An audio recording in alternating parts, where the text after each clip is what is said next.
A racist police officer unjustly attacked and arrested a black woman standing outside a luxury store. But when he realized the woman he had just assaulted was the mayor, he was left in utter shock. Jane Fonda stood under the dim streetlight, trying to maintain her composure in the evening chill. She adjusted her blazer, feeling the gentle breeze, while the waiting time stretched endlessly. The upscale store had long since closed, and the darkened windows reflected the lonely street. She checked her phone, showing impatience at Marcus's delay. Suddenly, she heard heavy footsteps approaching from behind.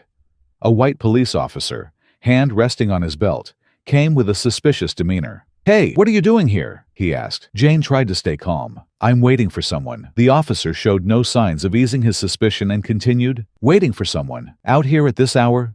Standing in front of a closed store?" Feeling anger rising, but trying to hold it back, Jane replied, "My car is running late." The officer smirked coldly. "Standing here in that outfit? Is something special going on?" She asserted, "I'm just waiting for my car." The officer's presence grew heavier as he stepped closer, saying, "You don't belong here. Standing alone at night. You're not planning anything shady, are you?" Jane took a deep breath. "There's nothing like that. I'm just waiting for my car." The officer demanded her ID. Jane felt pressured. "I don't need to show you my ID when I haven't done anything wrong." The officer frowned. "When I ask, you have to provide your ID." Frustration mounted, and Jane struggled to keep her voice calm. "I'm waiting for my car. That should be reason enough." He shrugged. "You don't get to decide that." "We'll see about that. You're not going anywhere until I say so," the officer said, his tone threatening. Jane suppressed her anger. "There's no reason to make this a bigger issue. I'm just waiting for my car." The situation became tense. "You seem quite confident about your rights," the officer said. "But you shouldn't be standing here at this hour." Jane felt she was being accused solely because of her skin color. She knew that the situation could escalate if she wasn't careful, but she also couldn't allow herself to be disrespected. The confrontation turned into a power struggle. Moments passed, and Jane felt trapped in an absurd situation. To avoid facing unnecessary consequences, she needed to remain calm and not let her anger explode. However, with the officer's disrespect, Jane understood she couldn't accept this. In the cold, quiet night of the empty street, the yellow streetlights cast long shadows across the pavement. Jane Fonda stood silently, feeling the tension hanging thick in the air around her. The police officer stood facing her, his face full of suspicion, eyes steely. His hand rested firmly on his belt, where his handcuffs and flashlight hung, as if he were waiting for a reason to act. "I'll be watching you," the officer said, his voice carrying a threat. Jane didn't respond right away. Her eyes remained steady, meeting the officer's gaze with calm but unwavering determination. She didn't need to say anything more at that moment, because they both knew this situation wasn't over yet. The air between them felt charged, as if a single spark could set everything off. Jane stood still, her body tense and ready, while the officer continued to watch her with a scrutinizing gaze. Time dragged on, and the arrival of Marcus, Jane's assistant, seemed like a distant hope. "As I said before," Jane spoke up, her voice calm, but unable to hide the growing frustration. "I'm just waiting for my assistant. There's no reason for this harassment." The officer took another step, his eyes cold. "I don't care what you've said," he replied, his voice dripping with disdain. "There's something about you that makes me uneasy." Jane clenched her fists, but kept her hands at her sides. "What about me makes you uneasy?" she asked, her voice sharp. "Is it that I'm standing here in a suit? Or is it that you think I don't belong here?" The officer's eyes flashed with anger. "Watch your tone. I ask the questions, not you." Jane's heart pounded harder, but she tried to keep her composure. "You've been questioning me for 10 minutes now. If I were doing something wrong, you would have found out by now." The officer gave a sinister smile, his face twisted in the dim light. "Oh, I've found out plenty. People like you always think they're smart and won't get caught. But I won't let you get away that easily. You think I don't see what's happening here? Lurking around? Looking for a chance to break in?" Jane couldn't hold back her anger. "Lurking? That's what you think? I'm just waiting for my assistant, that's it. You're the one harassing me, looking for any reason to escalate this." The smile disappeared from the officer's face, replaced by a sharp glare. "Harassing you? I'm doing my job, keeping troublemakers like you out of places where they don't belong." Jane took another step, her voice as cold as the night air. "Troublemakers like me? What exactly are you implying with that?" The officer's voice rose, his tone growing louder. "You know exactly what I mean. You stand there, thinking you're smart, but I've seen your type before. A suit doesn't change who you are." Jane's heart raced, her anger flaring. "You don't know anything about me." "I know enough," the officer sneered. "You're just another person who thinks they can talk their way out of trouble. But not with me." Jane took a deep breath, trying to maintain her calm. "I haven't done anything wrong. You're the one creating trouble." The officer's eyes narrowed, his hand moving toward the handcuffs on his belt. "You're getting real close to crossing the line." Jane didn't flinch, her voice sharp in response. "And what line is that? The one where I don't let you harass me just for standing on a public sidewalk?" The officer gripped his handcuffs tighter, his face tense with anger. "You think you're smart, don't you? Do you think you can talk back to me? I'm the one in charge here, not you." Jane felt her blood boil, but she stood firm.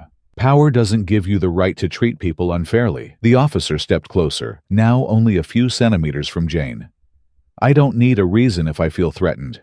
And right now, I don't like the way you're talking to me." Jane understood that the situation was spiraling out of control, the officer's anger flaring with every word, but she wouldn't back down. "Not this time. You feel threatened? I'm standing here unarmed, just waiting for a ride, and it's you who's threatening me. That's not how things are supposed to work." The officer's jaw clenched, his hand hovering near the handcuffs. "I'll decide how things work. You're done talking." Jane squared her shoulders, facing the officer directly. "I'm not done until you stop treating me like a criminal." Without another word, the officer angrily grabbed the handcuffs. "That's enough. You're under arrest." Jane didn't resist, but her eyes held firm, sending a strong message. The truth would eventually come to light. The night was quiet, streetlights illuminating the raindrops still lingering on the pavement. Jane Fonda had just stepped out of a luxury store when she was confronted by an officer. The officer's face was full of suspicion, and the atmosphere quickly grew tense. Jane tried to stay calm, but things took a turn for the worse when the officer advanced with handcuffs. Jane stepped back, raising her hands to show cooperation. "You have no right to do this." "I've done nothing wrong," Jane said tensely. However, the officer ignored her and quickly seized Jane's arm. "Don't even think about resisting," he said coldly. Anger simmered inside Jane, but she held it in. "I'm not resisting, but you can't arrest me without reason," she said firmly. The officer responded with more force, tightening his grip and pulling Jane forward. "You think you're special? Think again." Jane tried to pull her arm back, but her calm began to fade. "Get your hands off me," she growled. The officer shoved Jane into the window, causing her shoulder to painfully slam against the glass. "I told you not to touch me." Jane reacted sharply, but fear coursed through her. The officer leaned in close, his breath hot. "You're resisting, and I don't like that." Jane's breath became rapid, gasping as she tried to maintain distance.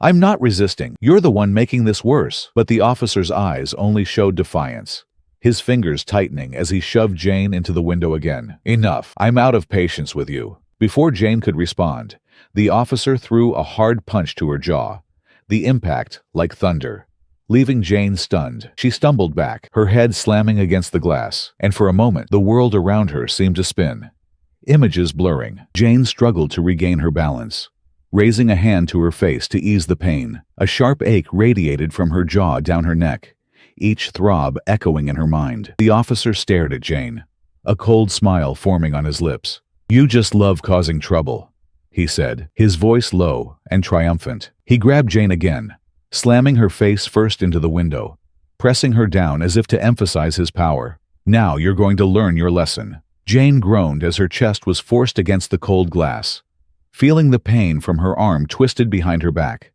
She struggled to find her voice amidst the pain, her words fractured. "You have no right to do this," the officer hissed into Jane's ear, his gaze full of menace. "Just try me." The sound of handcuffs clicking filled the air, and moments later, the cold metal bit into Jane's wrists. She winced as the cuffs dug into her skin, while the officer pushed her toward the patrol car. Jane Fonda sank, her cheek pressed against the cold window, pain and shock flooding her mind. She tried to turn, but the weight of the officer pinned her down, her breath mingling with the cold night air. "Get down!" the officer commanded, pulling Jane away from the window and slamming her onto the asphalt. Jane stumbled, her knee hitting the ground, causing her to gasp in pain. The punch earlier still left her, cheek numb, her head spinning. Everything had happened so fast, She couldn't comprehend how it had come to this. She knew she was innocent, but now she lay handcuffed, pinned to the ground, attacked by those meant to protect her. The officer stood above her, seething with anger, his chest heaving. "Next time, you'll think twice before resisting arrest," the officer sneered. Jane looked up, her vision blurry and her body aching, but her voice remained strong. "You'll regret this." The officer smirked, his eyes full of contempt. "No, I don't think so. You'll regret it more." The cold night wind swept through, but Jane knew this was just the beginning. This wouldn't end so easily. The handcuffs tightened as the officer shoved Jane toward the patrol car. Her body ached from the confrontation.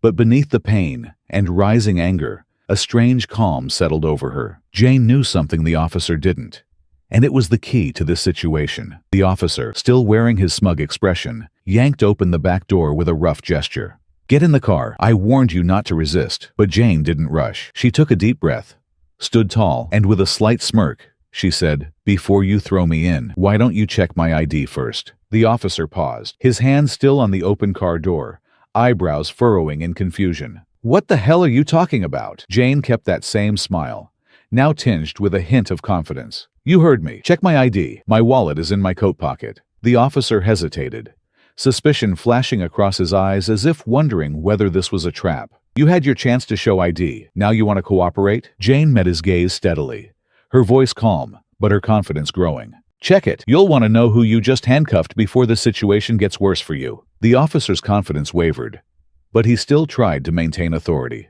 "All right, let's see what you're trying to pull," he muttered, reaching into Jane's pocket and pulling out the wallet. He flipped it open impatiently, pulling out a card. First, he squinted at the ID. Then suddenly, his expression shifted. His face paled, the smugness draining away, replaced by clear panic. The officer's eyes darted from the ID to Jane's face, his shock unmistakable. You're... "That's right," Jane replied, her voice still calm and measured, but now laced with a cold edge. "I'm the mayor of this city." The officer stared at the ID in his hand, his eyes wide with disbelief. He hoped the information would somehow change, but it didn't. The realization hit him like a punch to his pride. He had just attacked and arrested the mayor of the city. His hands trembled as he fumbled with the handcuffs, trying to undo them, as if that could erase his mistake. The aggression from earlier had vanished, replaced by sheer fear. "Ma'am, I didn't know. I didn't realize." Jane Fonda looked at the officer, her gaze sharp and cold. "You didn't realize because you let your prejudice guide you," she said, her voice commanding. "You assumed that because I'm a black woman in this area, I must be dangerous? Do you know what your actions will lead to?" The officer flushed with shame, hurriedly unlocking the handcuffs, his voice shaky. "I'm sorry, ma'am.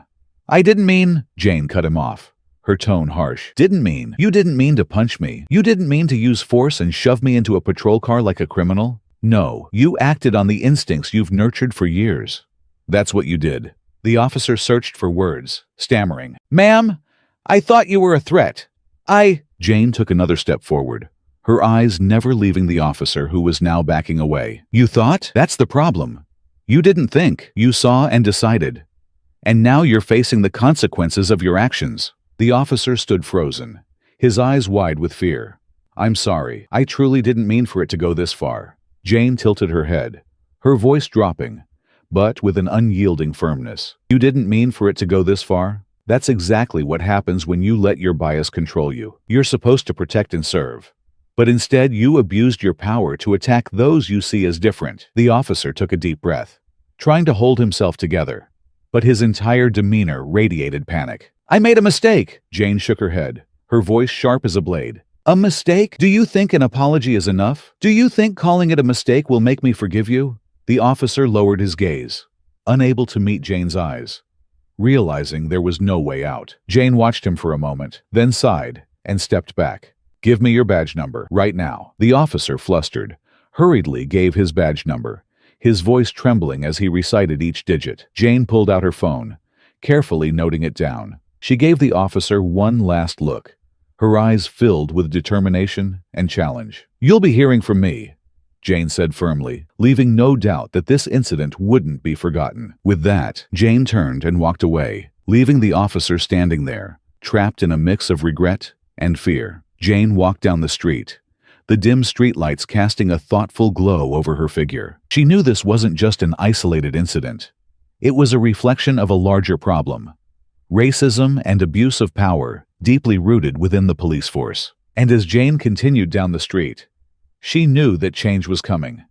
A change she would fight for, no matter the obstacles ahead. Jane Fonda walked down the street with a heavy heart, her mind swirling with unresolved thoughts. The night before, she had gone through a terrible experience. While standing on a street in the wealthy part of the city, she was confronted by a police officer without any clear reason. Jane recalled the moment when the officer realized he had made a serious mistake after checking her ID. The officer's stunned, hesitant expression upon discovering that he had just assaulted the mayor, a person he was supposed to protect, made the situation deeply ironic. But Jane didn't care about the fleeting regret. What occupied her mind now was how to ensure that this officer, and others like him, would never again abuse their power to oppress others. Upon arriving home, Jane immediately called Marcus, her close friend and trusted aide at City Hall. Her voice was low and urgent. "Marcus, get to City Hall right away. I need to talk to you about something extremely serious." Marcus, surprised by the urgency in Jane's voice, didn't ask further questions. He knew that when Jane called, it wasn't a small matter. Less than 30 minutes later, Marcus arrived at Jane's office. As he entered, he saw his friend standing by the window, watching the traffic below. Jane's face was tense, filled with determination. "What happened, Jane? You're worrying me," Marcus asked, his voice full of concern. Jane turned, her gaze sharp. "Last night, I was attacked by a police officer," she said, trying to remain calm but unable to hide her anger. "He assumed I didn't belong in that area, and before I could say anything, he attacked and handcuffed me. He didn't know who I was." Marcus was shocked. "You're saying you were attacked? But why? And why hasn't anyone spoken up?" he asked, his face full of surprise. Jane nodded, her voice growing firm. "Yes, I was humiliated on the street by someone who was supposed to protect me. But when he realized I was the mayor, his entire demeanor changed. Fear flooded his eyes, but I didn't care. I won't let this slide." Marcus looked Jane in the eyes, trying to understand his friend's thoughts.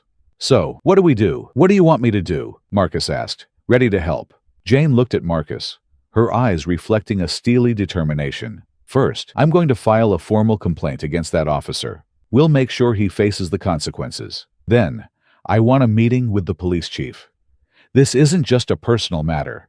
It's a systemic issue. Marcus, we have to do something to change this." Marcus nodded in agreement, understanding that this wasn't just about protecting Jane's dignity, but an opportunity to address a larger issue of discrimination and abuse of power within the police force. "I'll handle the complaint process. As for the meeting with the chief, I'll arrange it by tomorrow," Marcus said. "But are you sure you want to push this hard? There will be a lot of pressure from the police side." Jane clenched her fists, her eyes resolute. "This isn't the first time I've faced discrimination, Marcus. But this time, I can't let it go. It's become too personal, not just for me, but for everyone else like me.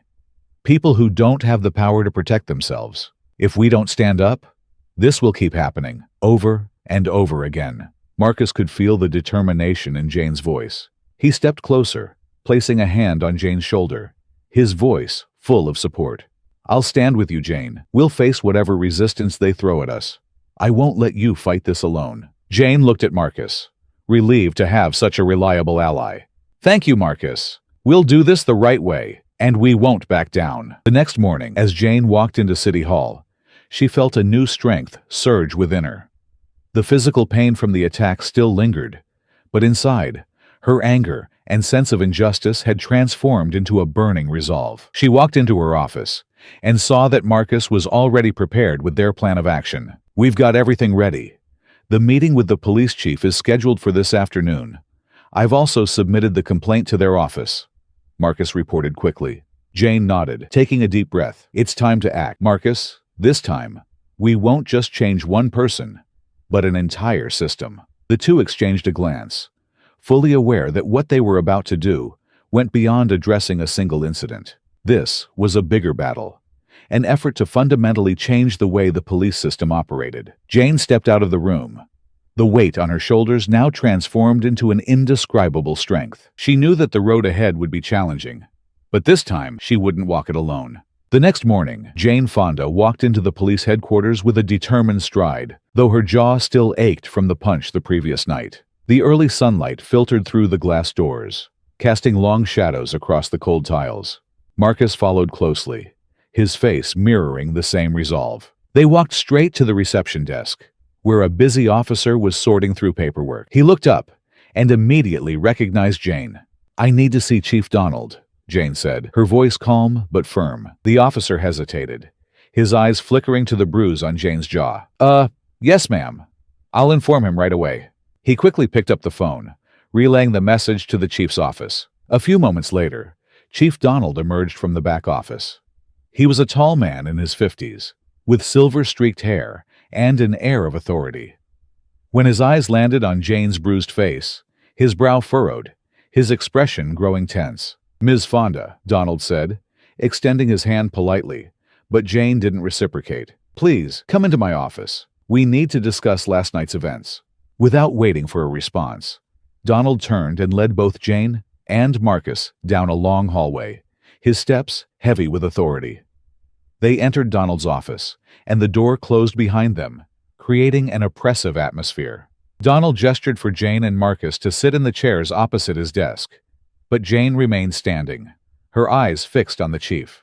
"I heard there was an incident last night," Donald began, his tone neutral but cautious. "An incident?" Jane scoffed, her voice cold. "One of your officers assaulted me and harassed me for simply standing on the sidewalk. You call that an incident?" Donald paused for a moment, a flicker of confusion in his eyes. "I understand your frustration, Ms. Fonda. We will conduct a thorough investigation into this and handle it according to protocol." Just as Donald finished speaking, the door opened, and Officer Christian Pulisic, the same officer who had attacked Jane, walked in. His face was pale, his eyes wide with panic. He glanced at Jane before looking away, clearly aware of the gravity of the situation. Donald sat behind his desk, his stern gaze directed at the young officer. "Officer Pulisic," he said, gesturing for him to sit in the chair across from Jane. "We need to be clear about what happened." Christian Pulisic slowly sat down, his body stiff. The arrogance he had displayed the night before had vanished, replaced by visible anxiety. He glanced briefly at Chief Donald, then quickly looked away when his gaze met Jane's, who was still standing, her eyes burning with determination. Jane stepped forward, her voice strong and unwavering. "Officer Pulisic, what were you thinking last night when you ignored everything I said, when you let the situation spiral out of control?" Her voice was filled with a quiet but intense fury, forcing Christian to confront the truth of his actions. Christian shifted uneasily in his seat, his eyes darting between Jane and Donald. I didn't know who you were. I thought," Jane interrupted him sharply. "You thought what?" she asked coldly. "You thought you had the right to treat me like a criminal, because I didn't fit your image of who belongs in that part of town at night. You didn't care about the truth. And when I pointed that out, you responded with violence." Donald turned to Christian, his face hardened. "Officer Pulisic, this behavior is completely unacceptable. Why didn't you try to de-escalate the situation instead of making it worse?" Christian swallowed, feeling trapped between the weight of his own actions and the scrutiny from his superiors. I made a mistake," he stammered, his voice barely a whisper. "I thought she was—" "You didn't think," Jane cut in, her voice rising slightly. "You acted based on your prejudice. You let your bias control your actions, and instead of listening to me, you chose to abuse your power." Christian lowered his head, unable to meet Jane's gaze.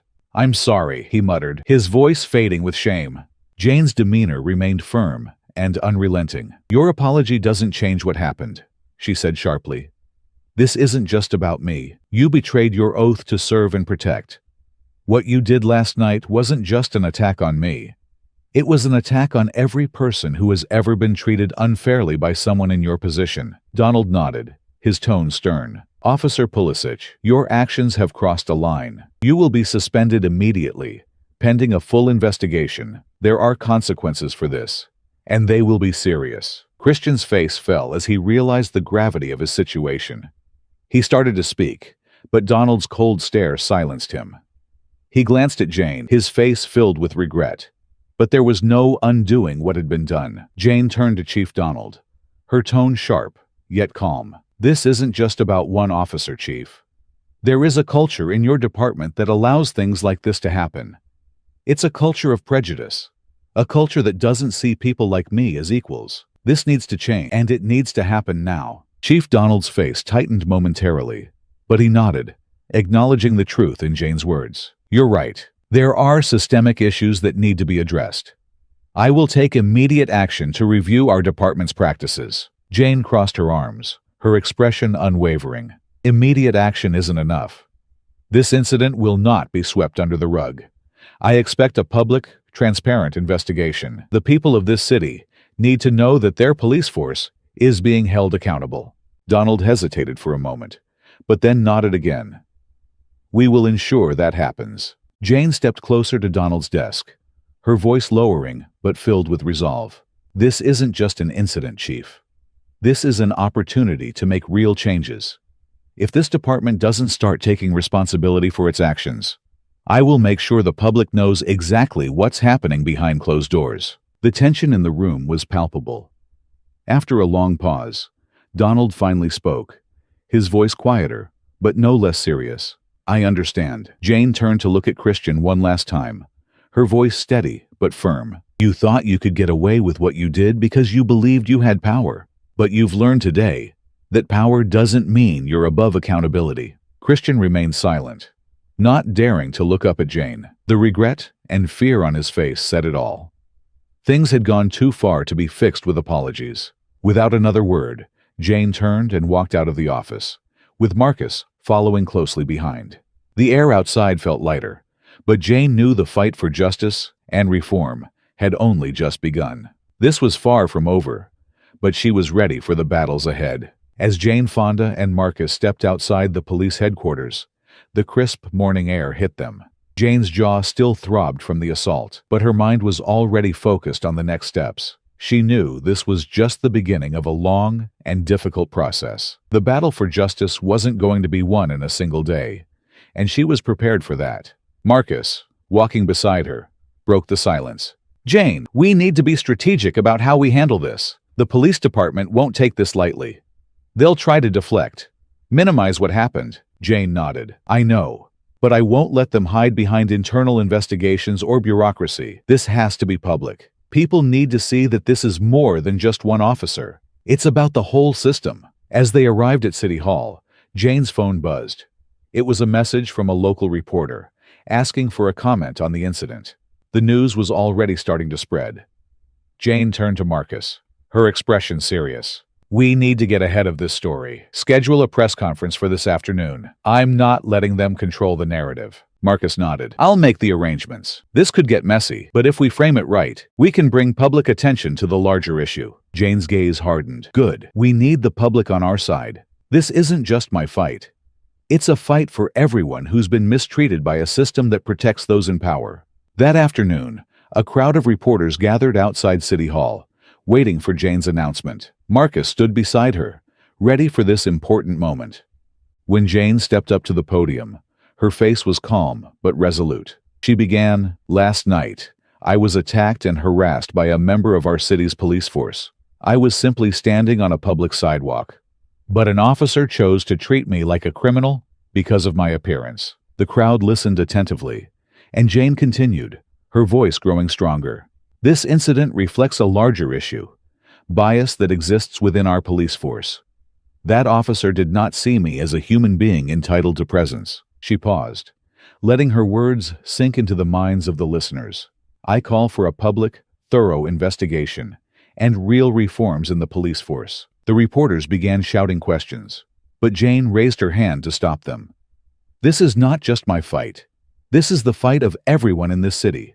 We need a police force that protects all of us. After finishing, Jane stepped down from the podium, leaving the reporters in chaos.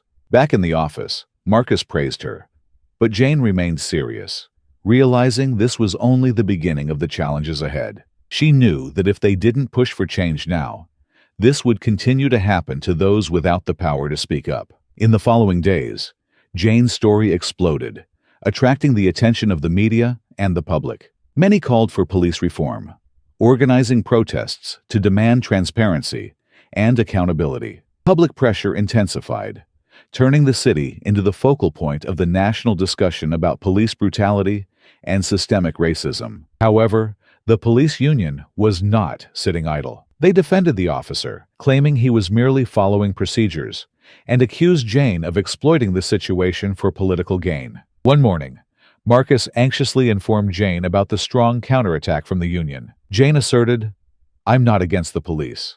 I'm against the abuse of power. If they can't see the difference, that's precisely why this fight is necessary." Marcus reminded her to prepare for dirty attacks. Nevertheless, Jane was determined not to back down. In the following weeks, the city witnessed heated debates and protests. Jane steadfastly called for reform, and more people rallied behind her. Finally, the public hearing day arrived, and Jane prepared to speak before the city council, with the entire city watching.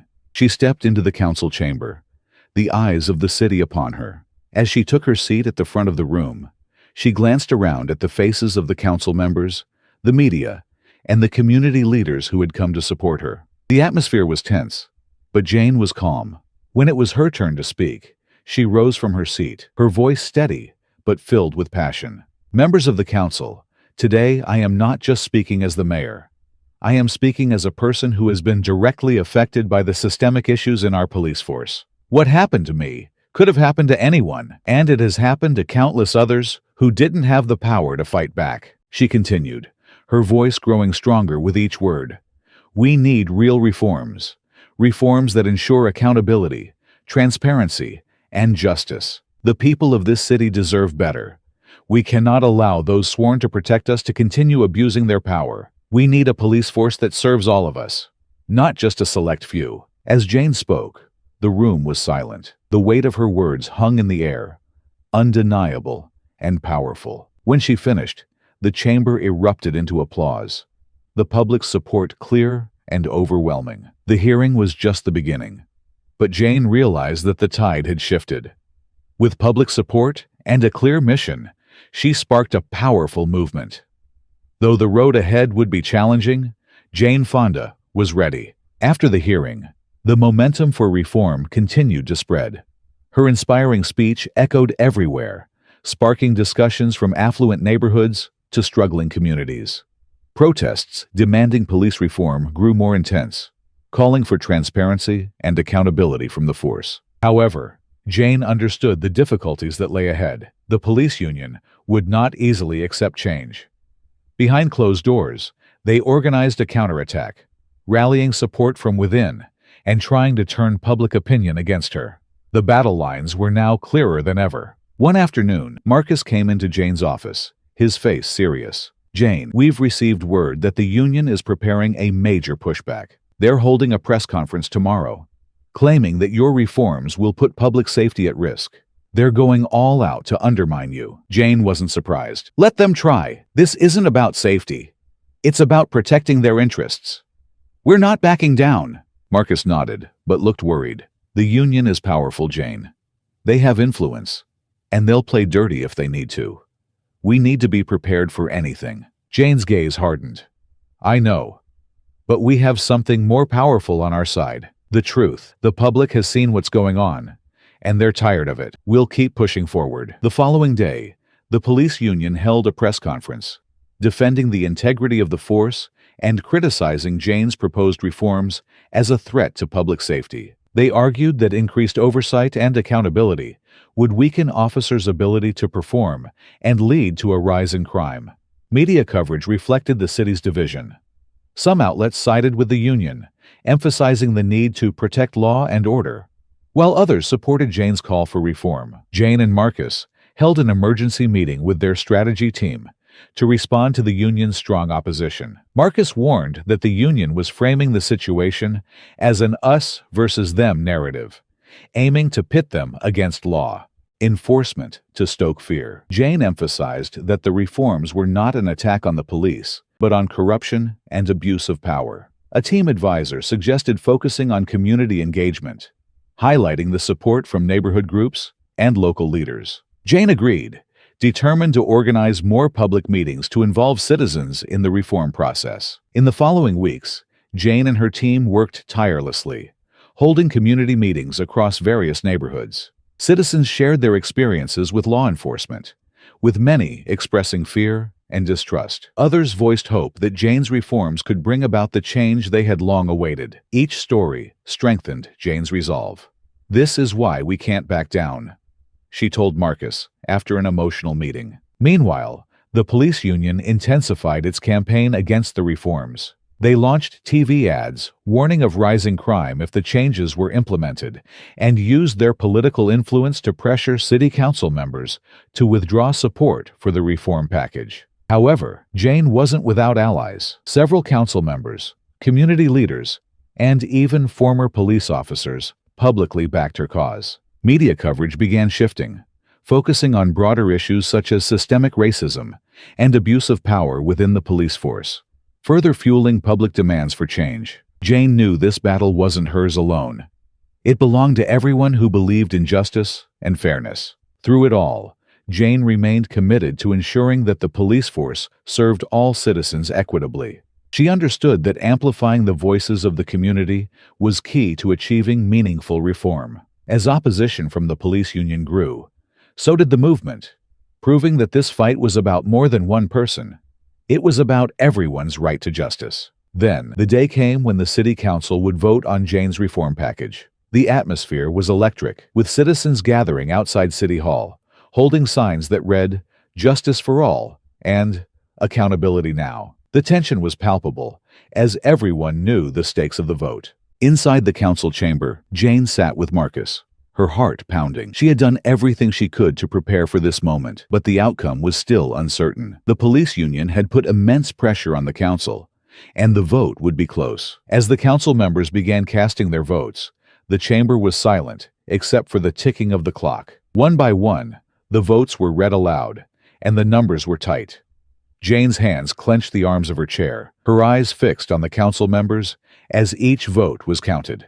Finally, the last vote was cast. The room held its breath as the council president read the final tally. It was a narrow victory. Jane's reform package had passed by a margin of just one vote. A wave of relief washed over Jane, but it was quickly followed by the realization that this was just the beginning. She had won the first battle, but the war for real, lasting change was far from over. Outside, the crowd erupted into cheers as the news spread. Jane and Marcus stepped out of City Hall to face the supporters who had gathered. Jane stood on the steps, looking out over the crowd, her heart swelling with gratitude for the people who had stood by her throughout this difficult journey. She stepped forward and spoke, her voice steady but filled with emotion. "Today, we took an important step forward in the fight for justice and accountability. This victory belongs to all of you. The people who stood up, who refused to be silenced, who demanded change." The crowd cheered, their voices united in a single, powerful message. "But this is not the end," Jane continued. "This is just the beginning. There are still many challenges ahead, and we must remain vigilant. The police force must rebuild its trust in the community, and we will hold them accountable every step of the way. Together, we will create a system that serves and protects everyone, no matter who they are or where they come from." As the crowd roared in approval, Jane felt a deep sense of purpose. She had won this battle, but she knew there was still much work to be done. The road to reform was long, but she was more determined than ever to see it through. Back in her office that evening, Jane sat down with Marcus, exhausted but filled with a sense of accomplishment. "We did it," Marcus said, smiling. Jane nodded. "We did, but the hard part is just beginning. We've passed the reforms, but now we have to make sure they're implemented properly. And that means constant pressure, constant vigilance." Marcus leaned back in his chair, a look of respect in his eyes. "You've started something bigger than any of us could have imagined, Jane. People are paying attention now. You've given them hope." Jane smiled, though her mind was already racing with thoughts of the next steps. "Hope is a powerful thing," she said softly, "but it's up to us to make sure that hope leads to real, lasting change." As the city moved forward with the reforms, Jane continued to fight for justice, knowing that every victory brought them one step closer to a future where power was no longer abused, and every citizen was treated with the dignity and respect they deserved. And with each step, Jane Fonda knew she was making a difference, not just for herself, but for everyone who had ever been silenced by a system that needed to change. In the days that followed, Jane Fonda's victory reverberated through the city. Her reform package had passed, and while the police union was still vocal in their opposition, it was clear that they had suffered a significant blow. Community leaders and activists were energized, and public support for the changes continued to grow. Jane knew, however, that passing the reforms was just one part of the battle. Implementation would be another story entirely. The police department, still influenced by the union, would likely resist at every turn. But Jane was determined to ensure that the changes were not just symbolic, but real, transformative actions that would alter the way the police operated in the city. One morning, as Jane sat in her office reviewing the new oversight committee, Marcus entered with a worried expression. "We have a problem," he said, handing her a stack of documents. It was a memo from the police department, indicating they were trying to adapt to reforms by creating loopholes and delays that could stall progress. "They're trying to undermine the reforms from within," Marcus said, frustrated. "If we don't act quickly, they'll render the committee useless." Jane leaned back in her chair, resolute. "I anticipated this. They won't give up easily. We need to act now." "We'll call for public involvement," Jane said, her gaze determined. "The fight can't happen behind closed doors. We will hold a press conference to expose their delaying tactics and rally the community once again." In the following days, Jane and her team worked tirelessly to prepare a response. They gathered evidence of the delaying tactics and organized meetings with community leaders to create momentum. The goal was clear: maintain pressure and ensure the reforms were implemented. The press conference was powerful.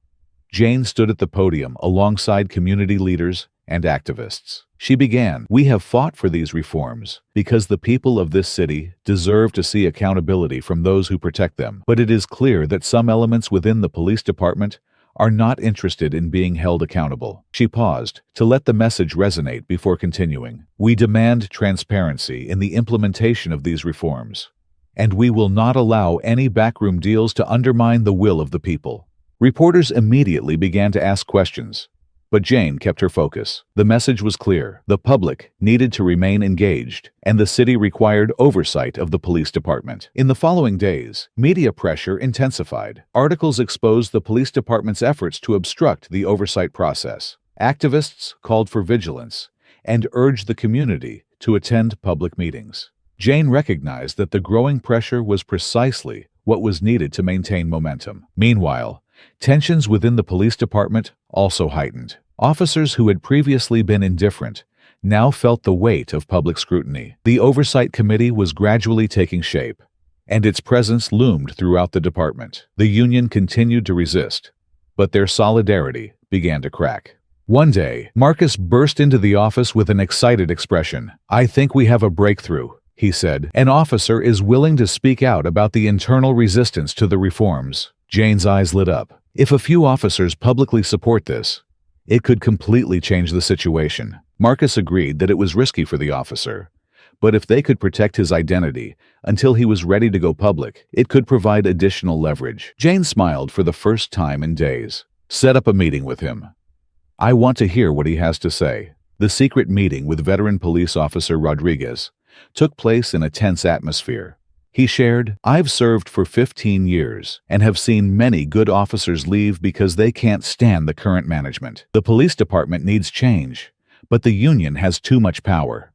We're afraid to speak up because of the consequences."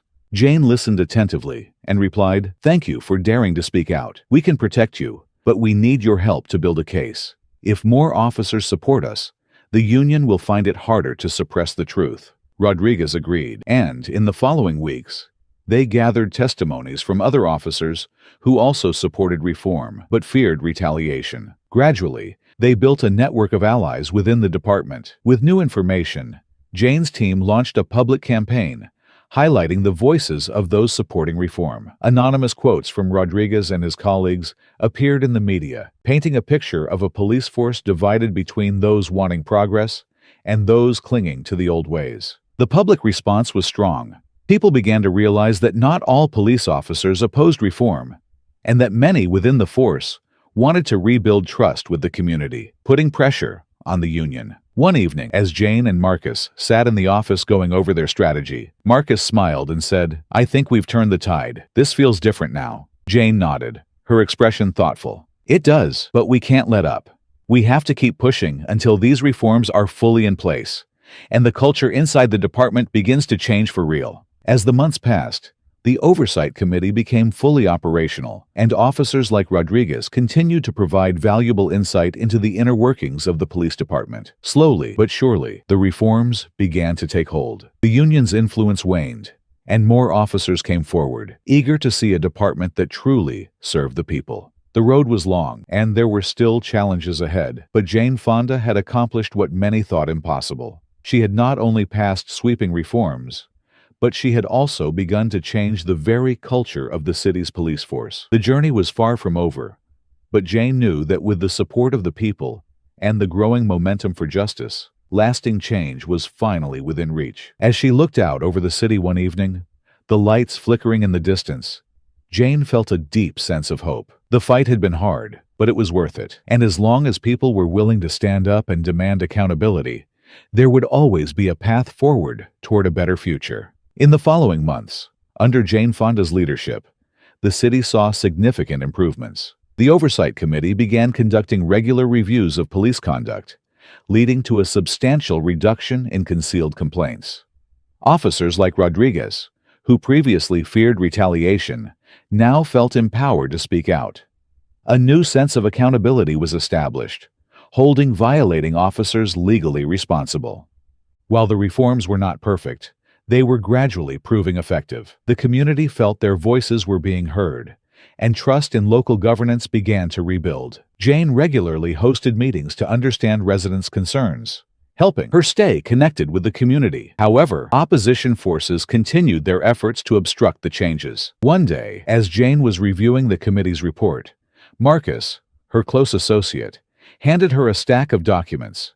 It was a lawsuit filed by the police union, alleging that the reforms violated contractual rights and endangered officers' safety.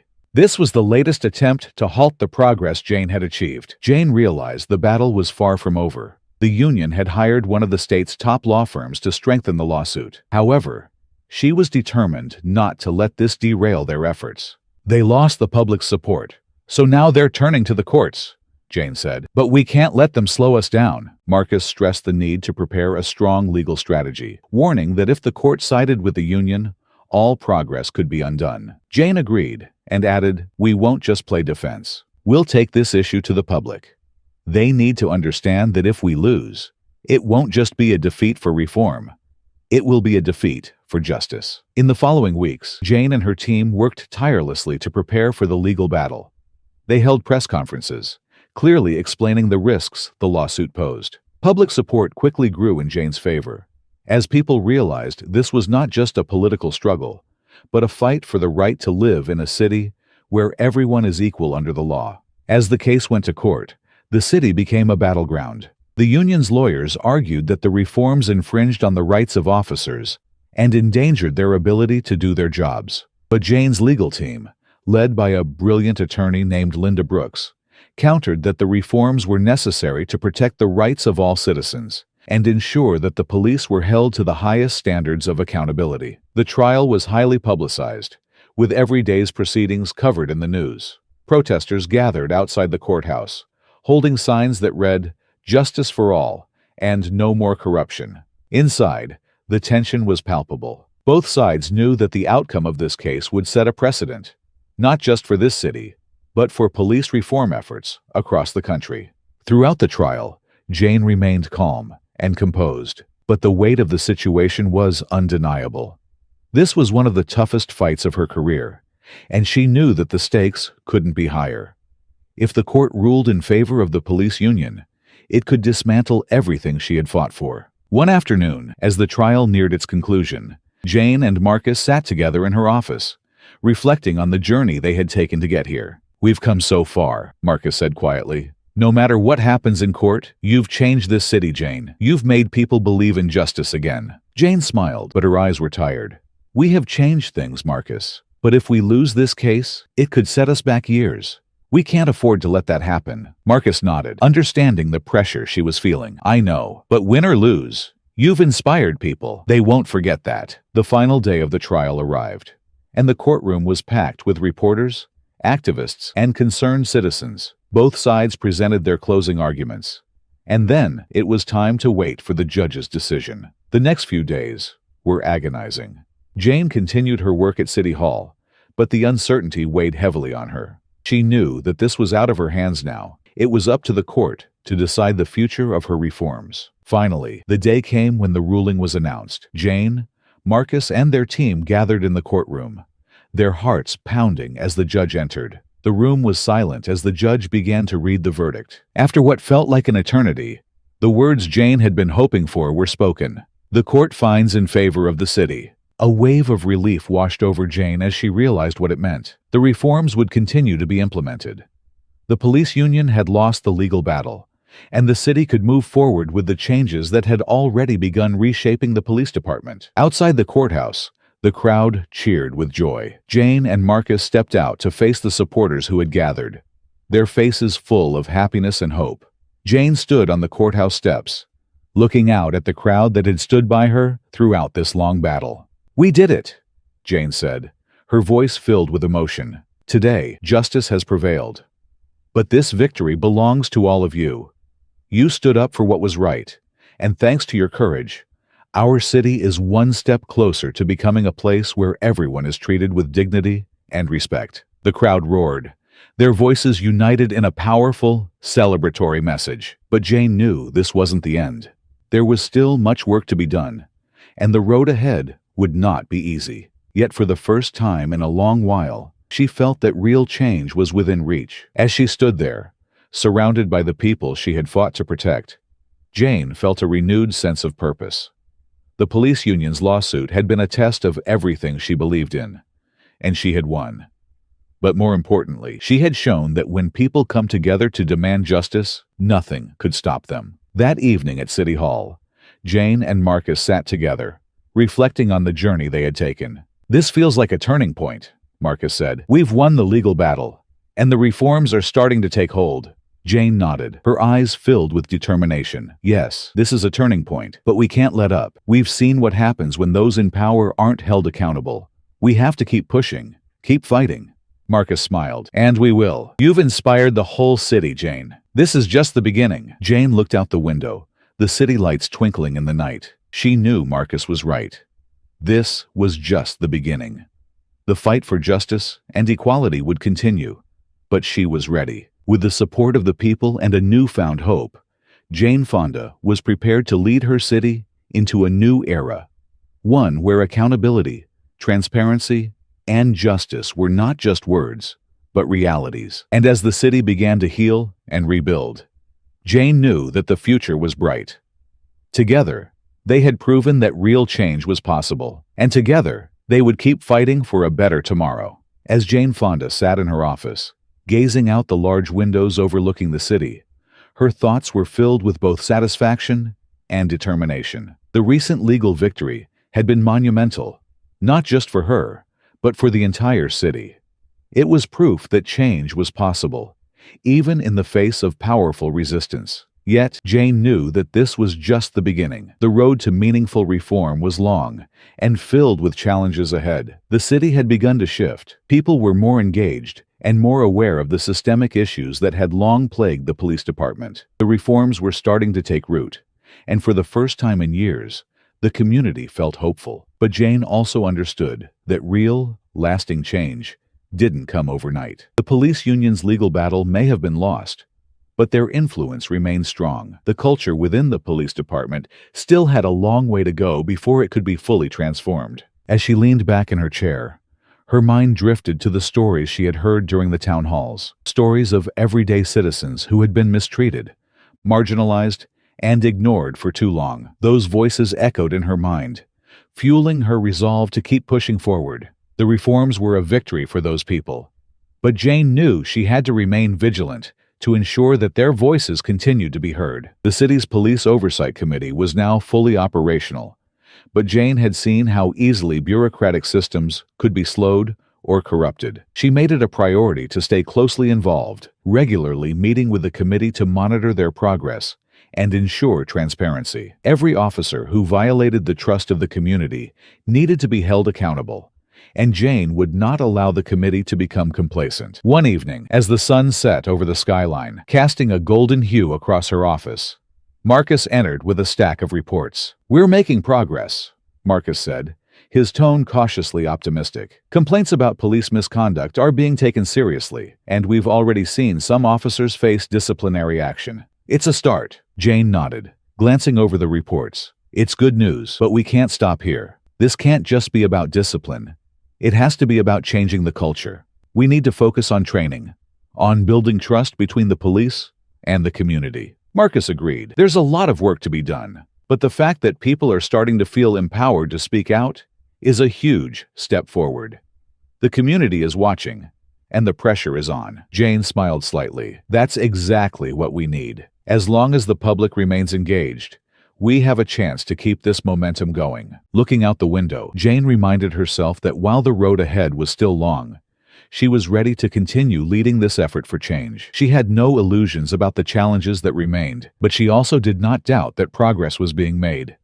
The city was moving in the right direction, and she would make sure it stayed that way. This story highlights how deep-seated biases can have severe consequences, even when they target a mayor. Jane's determination to seek justice underscores the need for police reform. Do you think these reforms will truly make a difference? If you found this story meaningful, don't forget to like, share, and subscribe to our channel. Thank you for watching.